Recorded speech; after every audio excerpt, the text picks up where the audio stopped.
My sister and niece shared some gorgeous scenery photographs from a recent trip to Montana with me, and I asked if I could get prints of the photos to make cards with. I am sharing all the cards and making a couple photo cards in this video with you. Hello and welcome to Karen's Creative Cards on YouTube. I am Karen Hashik and I love to make cards with beautiful scenery photos and my favorite dies. All the details on the dies and products used to make these cards will be on my blog, and links will be in the description box. So this is the first card I made. I had a stitched heart die. I die cut another one out and raised it on some fun foam, and I embossed the background for a pretty card. On most of the cards, you'll see that I've used dies that have like interesting stitching on them to create the cards, and that's what I did. I had an oval die from Karen Berniston to cut the first one, and then the second one I raised up on another oval die. This is my sister and niece hiking, and I used a pretty frame to accent that photo. There they are again. That's the same photo, but as you can see, you can make a totally different card with it. In this case, I framed it with a lantern and put the die cut "Believe" there. This is some more stitched framing that I have, and again, all the dies and everything will be on my blog. I know that the words are from Karen Berniston, and I took two photos that were the same, cut the outside edge, and then popped it up over another photo. You can stamp on your photos if you wish. I did that stamping with Stays On ink. The other inks that I have would smear, but Stays On ink will dry on photos. And there's another beautiful photographic scene. This one was kind of fun to do. I just cut the photo into strips in different widths and then put it back on the coral and black cardstock.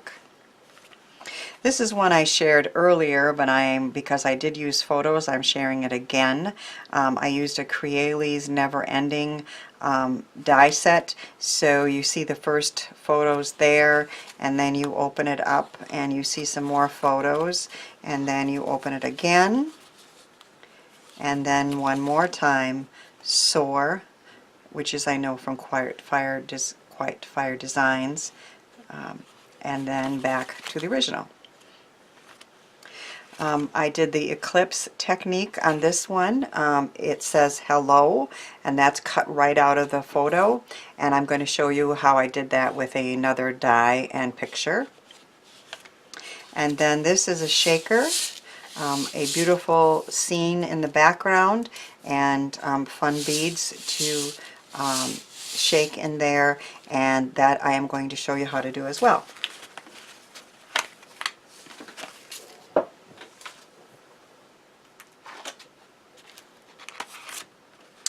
This is the first card that we're going to make together today. We have a gorgeous mountain scene from Montana, and you can choose to cut your photos down in any way. I mean, you could just cut 4 by 5 1/4 and put it on an A2 card. But I love the extra detailing you get when you use a stitched rectangle die like I did on this one. The one that I used is one of my favorites, and it's from Gina Designs, and it's called Wonky Stitched Rectangle Dies, and I have a link to that in the description. And you can see that we have this stitching there, but it's kind of wonky and curvy, and it's very cool. And I have done the eclipse technique on this one with a love die, and that love die is a die from Die-Namics. And so I have started the one that I'm going to show you. Can't lose that, that's very important. I have an A2 top folding card, and I have die cut the photograph with those wonky rectangle stitches, and that's going to fit my pieces are falling out right on here. After I die cut the front, if there's any pieces left, I like to not waste them but put them in the inside. So there's just a strip there with some pretty trees and mountains on the inside of the card. This love die, I need my pokey, is going to be put right back in the hole.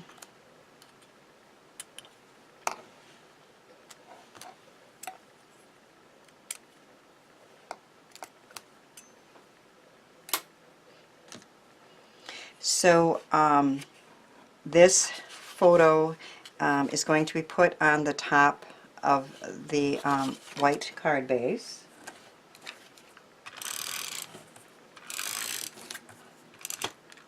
Oh sure, I run out of my favorite, not just when I'm doing it.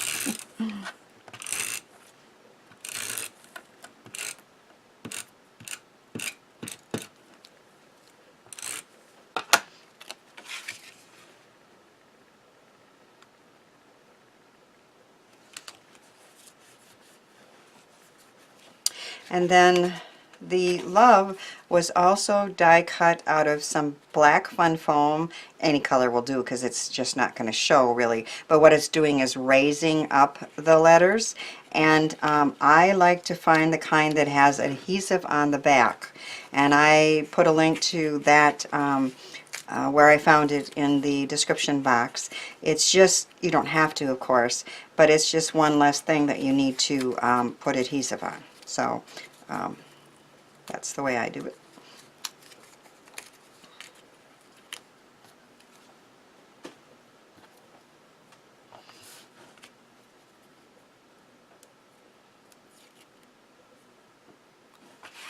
So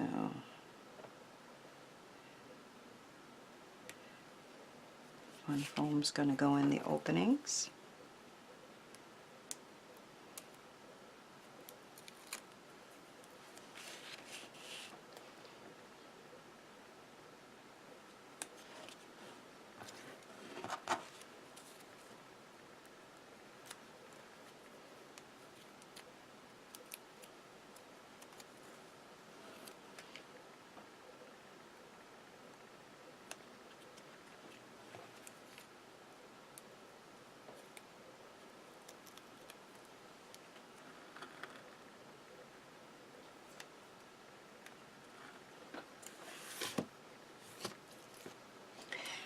And then we're going to take the photographic LOVE and put them back on top so they're raised, so the pattern of the photo continues from the background into the letters.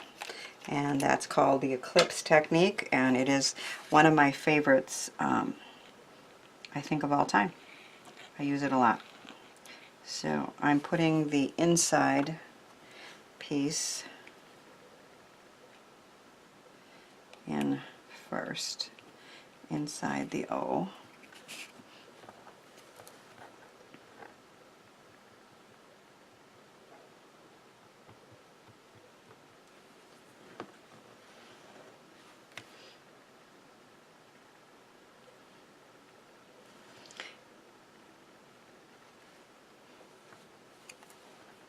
And using my favorite glue and fine tip bottle from Karen Berniston's website.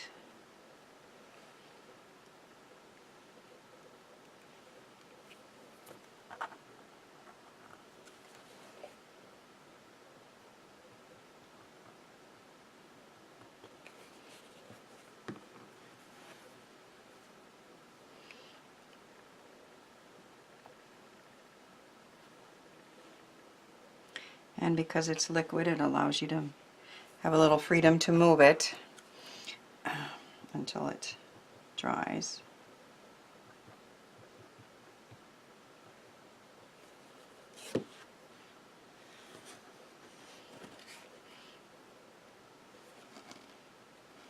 Love.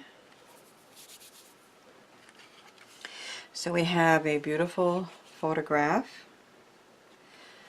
with the word love in the eclipse technique and the pretty stitching on the outside and then a strip on the inside. And that's our first card.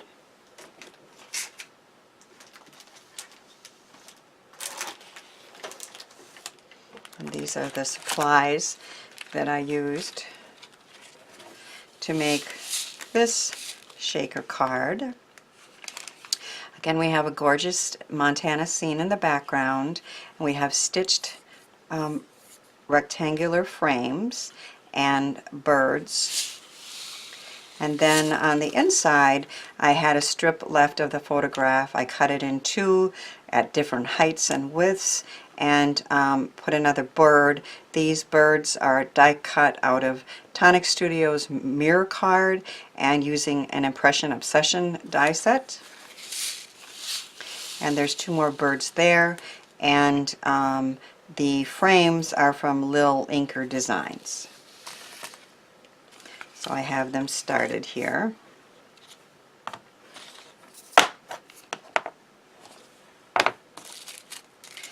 And got all my supplies together.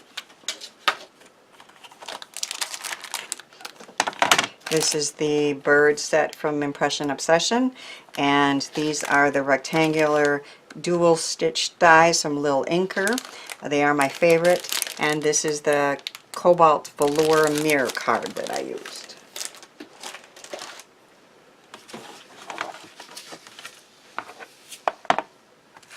So I've started it and I've attached the photo to an A2 white card base.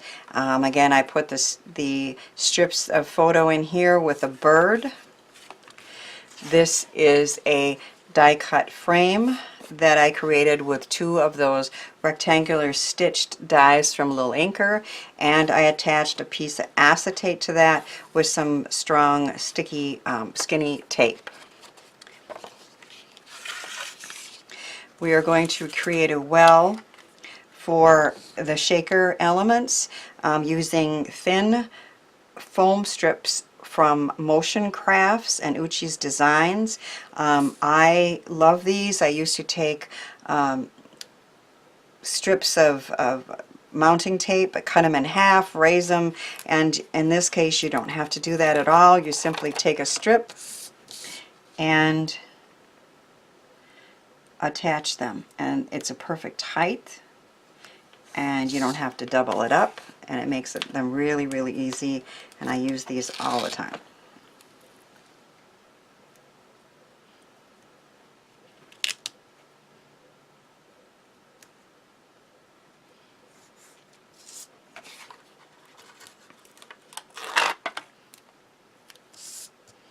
You don't want any openings when you're using beads to make shaker's cards. And beads are really my favorite thing to use. So I'm going to go nice and tight right up to there. Oh, I'm losing my birds.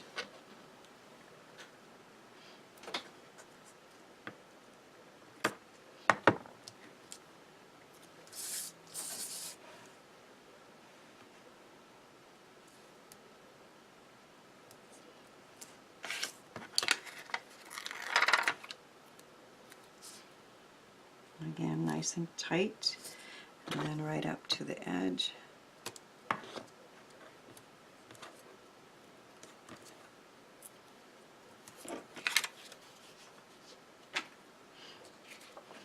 I like to use a Scor-Buddy or any type of a scoring tool for the corner.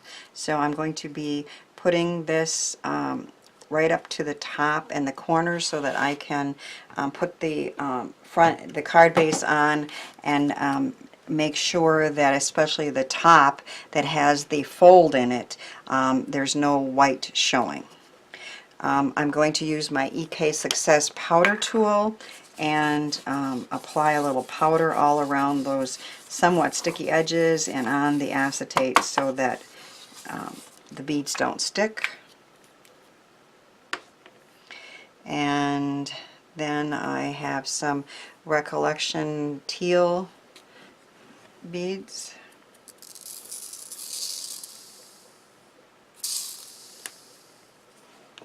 And some green, picking up some of the colors in the photo, and some gold.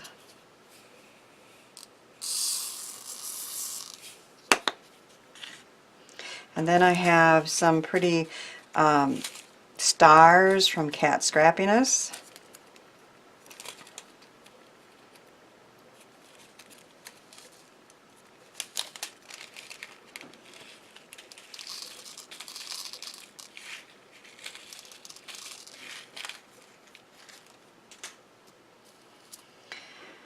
So now I'm going to very carefully take the cover off the foam strips.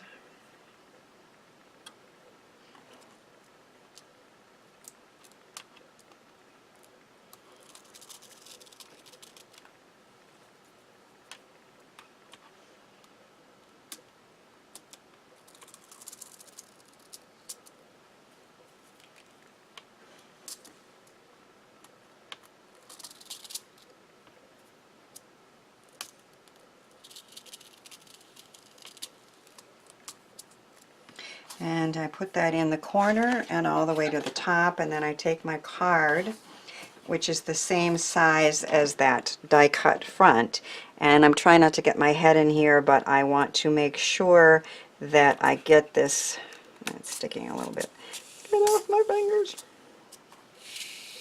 Okay, I'm stuck. Okay.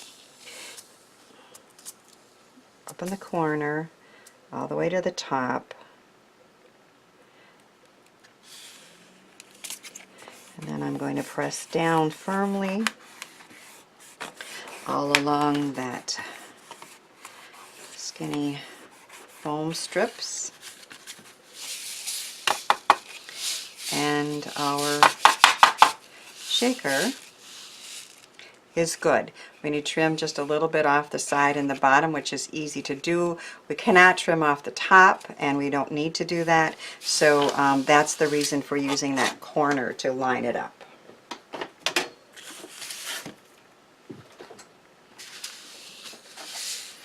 I'm going to add a couple birds using some micro glue dots.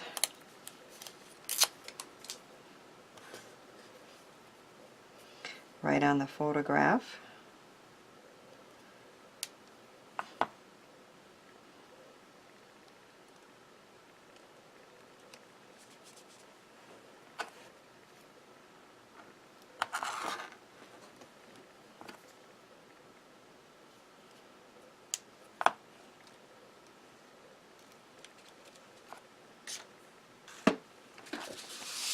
So once I do just a little bit of trimming, our shaker card with a beautiful photograph in the back is complete. I think my sister and niece are going to love their photo cards, and I know I had fun making them. I hope I've inspired you to take a look at the photos you have and make them into greeting cards for yourself or for gifts. Thanks for watching, subscribing, sharing, and commenting, and thanks too for helping me share the joy of creativity.